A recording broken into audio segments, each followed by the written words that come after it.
Hello guys, welcome back to this channel. In this today's tutorial, I'm going to show you how we can share our laptop or computer internet connection. Okay, let's get into it guys. I have opened my laptop and first of all, I'm going to go to my setting. I'm going to click on the start menu and then we can go to the settings.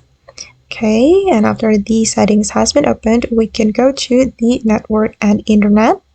And if you want to share your internet connection from your laptop or computer, you can activate the mobile hotspot. You just need to click on the circle button to activate it. And after that, your internet connection in your laptop will be shared. And other device can connect to your mobile hotspot to get the internet connection. Alright guys, and that's all the way to share our internet connection from laptop. I hope this tutorial will be useful for you. Thank you so much for watching, and if you found this tutorial useful, don't forget to hit the like button, leave your comments, and also subscribe to this channel. See you in the next video.